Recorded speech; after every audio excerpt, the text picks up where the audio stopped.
com o Luiz Roberto e com o Kleber, mas o Luiz Roberto estava falando logo no começo do programa. Gente, nós precisamos fazer alguma coisa, nós temos que fazer uma campanha, tem que ter alguma coisa. Aí o Pet falou um troço fundamental, tem que ter punição e punição séria. Não pode mais continuar, Arnaldo, como está. Por isso, ó, hashtag fica Arnaldo. Ó, você não pode sair agora. Por quê? Porque nós estamos num momento. Nunca a arbitragem esteve tão ruim. Eu estou há 45 anos nessa vida. Me permita falar, vou passar a palavra a você no final. Tá bom. Nunca a arbitragem esteve tão ruim. Nunca, nunca. Os erros são os mais absurdos e são subsequentes. Mas, ao mesmo tempo, nunca houve tanta falta de educação e tanta falta de esportividade por parte de jogadores, me desculpe, técnicos, dirigentes. O árbitro apita. Por que oh, meu Deus, o seu zagueiro foi expulso? Moledo. Porque ele, ao chegar para reclamar, já chega com as duas mãos no peito do juiz. Não pode. Não pode, em hipótese alguma. Os caras estão batendo boca com o juiz, estão botando o juiz prensado no alambrado para discutir lateral. Não é para discutir nem se foi pênalti ou se não foi pênalti. O lateral é seu ou o lateral é meu? E bota o dedo na cara, e aí o juiz também empurra de volta, o outro empurra para lá. Nós estamos chegando a um ponto onde vai se perder o controle dos jogos. E nós falamos isso no jogo do Brasil e do Uruguai, Júnior. Que naquele determinado momento do pênalti, houve a irregularidade, claro que houve. O Danilo levou a bola com a mão antes de receber. A bola só foi parar na frente dele, porque bateu na mão dele e foi parar na frente dele. Senão não tinha tido pênalti. Mas os caras do Uruguai foram para cima do juiz de um jeito. E assim está sendo em tudo que é lugar, em tudo que é arbitragem. Vai se perder o controle, Arnaldo. Eu temo pelo dia que as pessoas vão se estapear dentro de campo. O que nunca aconteceu. Você falou muito bem, as arbitragens nunca tiveram tão irregulares como agora. Por outro lado, nunca teve tanta falta de educação. Claro, é falta de educação. Em compensação, nunca teve tanta impunidade quanto agora. Porque o que cria... As três coisas que eu falei, obrigado. A impunidade é que estimula esse tipo de violência, esse tipo de reclamação. Nós não vemos um jogador, ao cometer um erro, ser punido disciplinarmente.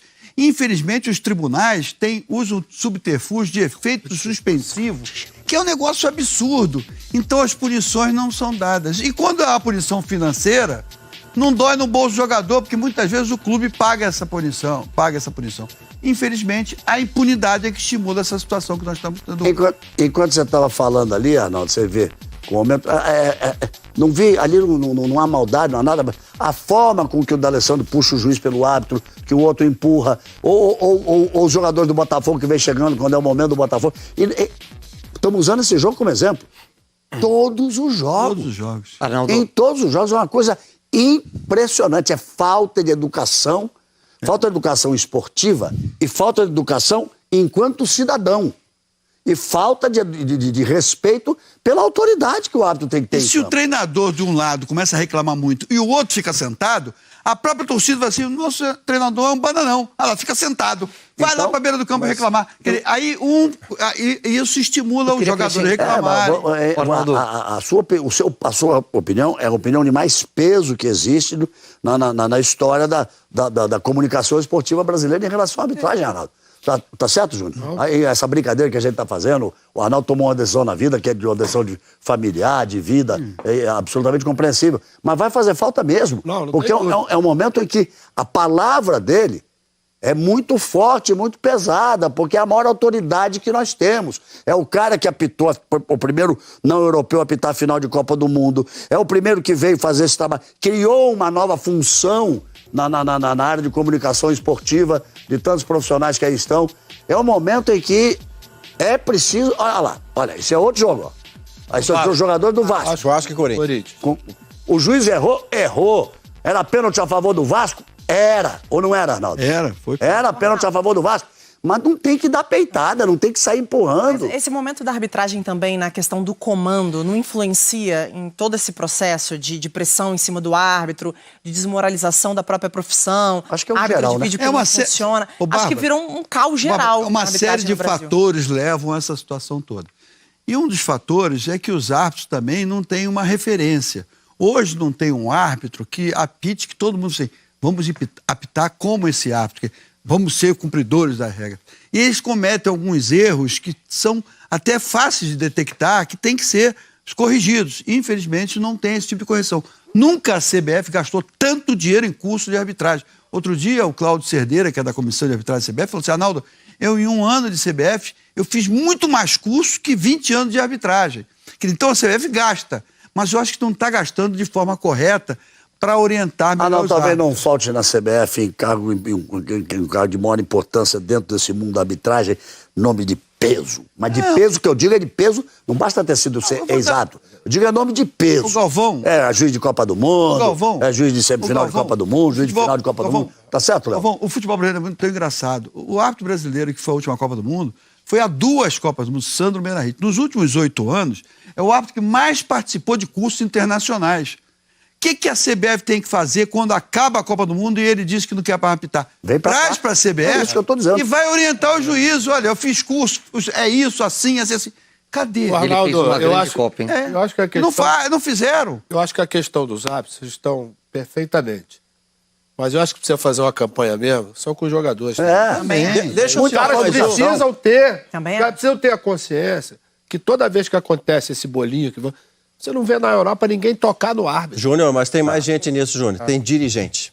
O dirigente se autoriza por essa ele mesma jogo para ele ser impunidade. beneficiado. Por essa mesma impunidade que o Arnaldo falou, o dirigente se autoriza a fazer insinuações que ele não pode provar e sobre essa insinuação não pega nada pro dirigente. Ele não prova, ele levanta que talvez alguém esteja sendo beneficiado ou prejudicado propositadamente, não tem a prova disso e não pega nada para ninguém. O dirigente vem o treinador Entra vem o jogador. impunidade que eu falei que o Arnaldo estava se referindo. Não pega nada para ninguém. É uma questão... Eu queria ouvir o daí, porque eu acho que os técnicos de ponta, os técnicos dos grandes clubes brasileiros, vocês têm também a obrigação de fazer um trabalho quanto a isso. Mas nós acabamos de ver o técnico do Vasco aí com a mão encostada no juiz, andando do lado dele ali o tempo inteiro agora. Foi expulso. Acabou sendo expulso. Então, é preciso ter um pouco mais de controle. É educação esportiva, Júnior. E como a gente fala, estava falando o caso da... Infelizmente, de se cuspir num adversário, que é uma coisa inominável. Né? E você dizia na transmissão, não se cospe nem no chão, quanto mais no rosto de alguém. E eu contava a história do grande tenista, o maior da história, ou um dos maiores da história, o maior da história, o Tiger Woods, pagou uma multa altíssima porque estava, o golfista, que ele estava no green, aquela parte final, onde se dá a última atacada, e o jogador abaixo para ver a caída do campo, e a televisão mostrava e ele deu uma cuspida de lado, pagou uma multa gigantesca. Pergunta se ele cuspiu de novo. E é um cara educado. Mas essa coisa da educação, da educação enquanto cidadão e enquanto esportista, eu queria ouvir, para a gente fazer no intervalo e voltar depois, eu queria te ouvir, qual é a responsabilidade que os técnicos têm nisso? Galvão, eu acho que somos todos culpados. Boa, já começou bem.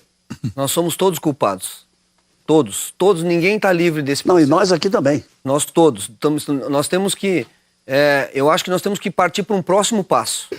E quem comanda tem que tomar a iniciativa do próximo passo. O esporte mundial está buscando ferramentas para ajudar esse ser humano, que é o árbitro, a tomar melhor decisão lá dentro. Nós já aumentamos o número de pessoas em volta da arbitragem, que eram 3, já são 8, 7, 6 pessoas em volta, e os erros continuam sendo cada vez mais, porque a velocidade do jogo está muito grande, do lance. Olha o lance que o Arnaldo colocou do pode isso aqui. Eu acho que muito rápido. Talvez com tanta gente o árbitro perdeu um pouco da e aí é muita capacidade que tinha de decidir sozinho. Aí o árbitro de muita fora, opinião demais. O árbitro de fora tá dando pênalti, de dentro não sabe o que faz e volta atrás, e aí gera uma confusão, um nervosismo, aí o treinador xinga, aí o jogador empurra. Então eu acho que criar ferramentas, quem comanda, criar ferramentas, o VAR é uma, vai solucionar tudo? Não vai. Mas se ele ajudar 60%, 70% no processo, já de início, que vai ter que melhorar o protocolo, já vai ajudar, Galvão. Para eles, porque são seres humanos como nós. Só que ali dentro, na adrenalina, o cara que tá ali, eu, por exemplo, 35 jogos do Campeonato Brasileiro. Primeiro ano como treinador. Em 2 momentos eu me exaltei mais. E já do primeiro que me exaltei, que foi no jogo contra o Santos, pro segundo, que foi no jogo contra o Vasco, eu dei uma resposta até para a Sport TV aqui no final, olha que foi falta no Nico, mas lá dentro na entrevista coletiva eu não falei sobre a arbitragem. Eu disse, eu não vou falar, porque o que eu ouvi durante essa semana, eu não vou falar. E adotei isso para mim, pro resto da minha... Para tentar fazer, por quê? Porque eles erram a favor da gente. Não se exaltar, às vezes, é quase impossível. Mas você se arrepende de ter se exaltado?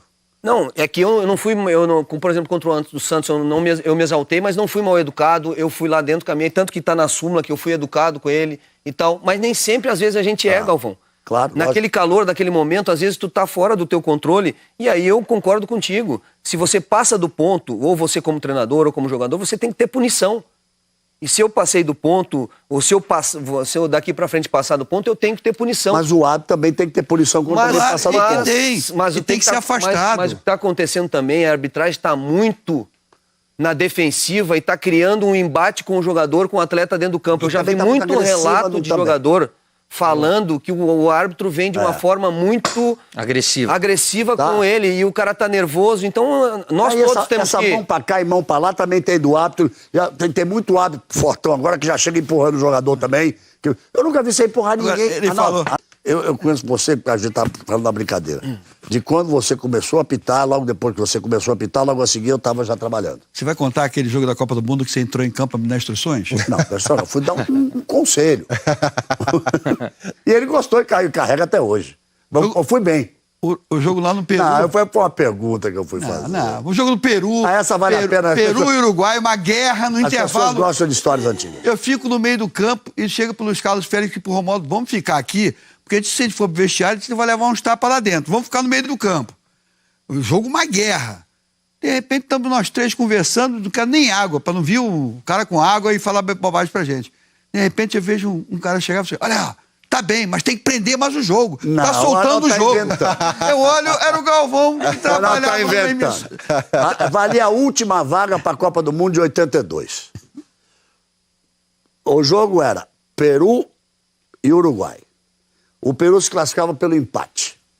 O técnico do Peru era Elba de Padua Lima, o Tim, um gênio. E nos deram um caixotinho para transmitir assim na beira do campo. Papelão. Não, você estava numa caixa de papelão. Aquela madeirite, aquela madeirinha safada assim. E ali, nós estávamos ali sentados, eu e Márcio Guedes, sentados ali. E aí, terminou o primeiro tempo, os três ficaram lá. O que acontece é que com 7 minutos, 8 minutos do primeiro tempo, Arnaldo, veteraníssimo, um ano depois, apitou a final de Copa do Mundo. O Romualdo Filho, veteraníssimo, 5 anos depois, apitou final de Copa do Mundo. O Arnaldo apitou 82, o Romualdo apitou 86. E o Luiz Carlos Félix, mais garotão. Era o juvenil. Era o juvenil da história. Tava lá na bandeira. E aí, teve um lance lá, Júlio, teve uns... Pô, daqui, pô, dali, não sei o que. E ele foi e o Luiz Carlos Félix ficou com a bandeira assim, ó. Engessou o braço e não abaixava a bandeira de jeito nenhum. 20 minutos no primeiro tempo. E o Arnaldo olhava e... 20 minutos no primeiro tempo, aí ele me passava chamando. Aqui, o Arnaldo olhava e... O que esse cara tá me chamando? Aí eu fui perguntar, vem cá, o que esse cara ficou com a bandeira em pé 5 minutos e você dava as costas pro bandeira? Aí o Romualdo que respondeu, o Ganso, que já todo mundo de Ganso, ô Ganso, o menino aqui é maluco. Ele queria que expulsasse o Chumpitasse com 7 minutos no primeiro tempo. Capitão e Deus do futebol peruano. Aí o Arnaldo dizia assim, ó, aqui, ó, como é que sai desse estádio? Essa é a história. Sábado teve